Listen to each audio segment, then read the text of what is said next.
वाली बहू। शादी के पहले से ही विभा को कपड़े धोने का बड़ा शौक था। कभी नल के नीचे तो कभी तालाब के पास। अरे मेरी नीली वाली लुंगी नहीं दिख रही है। विभा की अम्मा, कहाँ रखी है लुंगी? अरे वो तो विभा ने परसों ही धोकर रखी थी आपकी अलमारी में, देखो वहीं होगी। वो ना मैंने आज धो दी, मुझे लगा कि गंदी हो गई होगी।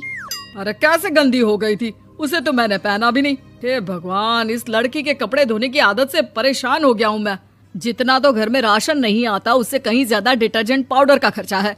इसकी शादी करवा दो, शादी जाए अपने घर में ही करे काम, फिर चाहे घर के कपड़े धोने हो या पूरे गांव के। हाँ ठीक बोल रही हूँ, देखता हूँ मैं कोई लड़का। वो दिन भी आ जाता है जब विभा को देखने लड़के वाले आ जाते हैं। लड़की मुझे अच्छी लगी। होने वाली सास कहती है, बेटी अगर कुछ पूछना है तो पूछ लो। वैसे तो हमारी लड़की बहुत ही शर्मीली है, जो बोल दो वो मान लेती है, इसे क्या पूछना होगा। अरे कैसी बात कर रही हो माँ, मुझे इन लोगों के घर रहना है, सवाल तो कई है। हाँ हाँ बेटा, पूछ लो ना, क्या पूछना है। आप लोगों के घर कपड़े कौन धोता है? सास का मुंह बन जाता है।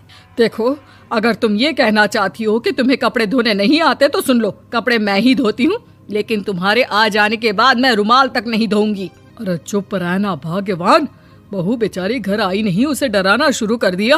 वो क्या है ना बिटिया, अभी तक तो ये कल्लू की माँ ही धोती थी, लेकिन अब तुम्हारे पापा तो दहेज में वॉशिंग मशीन देंगे ही।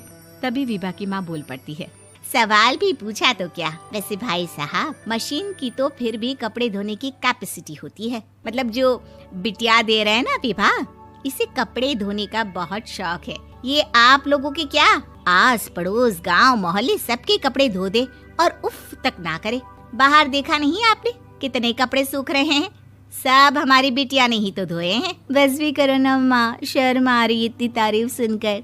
और तो और एक दाग निकाल कर दिखाओ तो मान जाऊं। हाँ अच्छा, माफ करना बेटा, मैंने गलत समझा। हमें तो रिश्ता बहुत पसंद है। और ऐसे जुड़ जाता है रिश्ता कपड़े धोने का शौक रखने वाली विभा का। उसकी शादी हो जाती है कोयला फैक्ट्री में काम करने वाले कल्लू के साथ। शादी के बाद अचानक विभा चिल्लाती हुई सास के पास आती है। सासू माँ, अरे सासू माँ कहाँ है आप?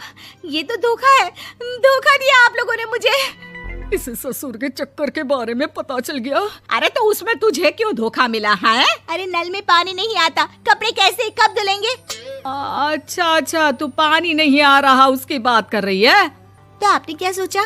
कुछ नहीं। अच्छा, तेरी माँ ने कहा था कि कपड़े धोने का शौक है तुझे, याद आया मुझे। शौक बोलकर कपड़े धोने वाले मेरे जुनून को कम ना आके सासू माँ, कपड़ा धोना मेरा गुरूर है। तभी पति भी वहाँ आ जाता है। अभी मैंने इसे सनी देओल की फिल्म दिखाई है, उसी के डायलॉग मार रही है माँ। अच्छा सुन, साफ साफ बता रही हूँ, पानी सुबह 4 से 6 और शाम को 10 से 12 आता है, समझी? विभा टाइमिंग सुनकर हैरान हो जाती है। ये क्या भूतों का मोहल्ला है? सुबह 4 बजे उठकर कौन कपड़े धोता है? 4 बजे टंकी में पानी जाता है, फिर सारा दिन धोना ना, किसने मना किया? अरे कैसी बात कर रही हैं? 200 लीटर की टंकी में कितने कपड़े धो लूंगी मैं, सुबह ही उठ जाऊंगी मैं। अब क्या था, विभा सुबह 4 से लेकर रात के 12 बजे तक कपड़े ही धोती रहती। एक रोज सास पड़ोस से निकलकर कहीं जा रही होती है कि साथ वाली कहती है, हाँ कल्लू की माँ, जरा ये बताओ कि 2 साड़ी है, 2 ब्लाउज और एक पेटीकोट और एक नाड़े वाला लंबा कच्छा। हाँ तो? अरे तो क्या, कितना लोगी धुलाई ये बताओ। धोबन दिख रहे हैं हम क्या? हमारे पति सरकारी नौकरी से अभी रिटायर हुए हैं और बेटा सुपरवाइजर है कोयला फैक्ट्री में।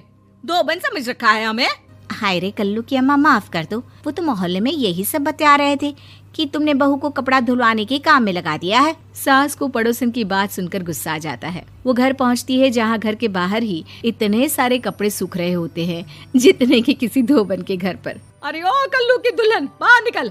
माँ जी यहीं आ जाओ, बाथरूम में चादर धो रहे हैं हम। अरे अभी हम धोते हैं, तुमको बाहर निकलो। ये आस पड़ोस वाले बोल रहे हैं कि हम बहू से कपड़े धुलवा कर उसे कपड़ा धोने वाली बना दिए हैं।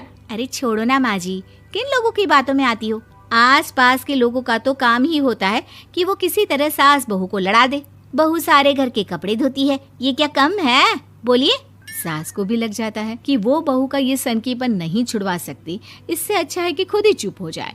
एक रोज सास और बहू मंदिर जाते हैं, जहाँ सास की साड़ी वहाँ खड़ी भीख मांगने वाली से मिलती है। माँ जी क्या बात है, आपकी साड़ी उस भिखारन से कितनी मिल रही है ना? हाँ हाँ, देखो तो दोनों की साड़ी मिल रही है। क्या बात है कल्लू की अम्मा, तुम खुद को तो अफसर की बीवी बताती हो और ऐसी सिंपल सी प्लेन साड़ी पहनकर घूमती हो। सिंपल और प्लेन नहीं है ये साड़ी। तो क्या सोने के धागे से फूल बने हैं? कुछ भी सासू माँ, कुछ भी। हाँ, बने थे इस साड़ी में सोने के धागे से फूल। मेरे पति लेकर आए थे मद्रास से स्पेशली मेरे लिए 10,000 की। ताहे भाई साहब इस भिखारन के लिए भी सेम टू सेम साड़ी लेकर आए होंगे 10,000 की। सास उस वक्त तो कुछ नहीं कहती, लेकिन बहू के साथ घर आती है और अलमारी से एल्बम निकाल कर लाती है। ये साड़ी देख रही है, ये वही साड़ी है जिसे मैंने अभी पहना था। इस साड़ी में ये जो चमकदार फूल दिख रहे हैं ना, ये सोने के धागों से काढ़े गए हैं। लेकिन तू लोकल वॉशिंग मशीन ब्रश से घिस घिस कर सारे फूलों को निकाल कर साड़ी प्लेन कर दी। मुझे माफ कर दीजिए सासू माँ। और तो और, जब मैंने तुझे तेरी गलती के लिए कुछ नहीं कहा, लेकिन तूने तो सबके सामने मेरा मजाक ही बना दिया। क्यों? बहू को समझ में आ जाता है कि अब से उसका कपड़े धोना बंद।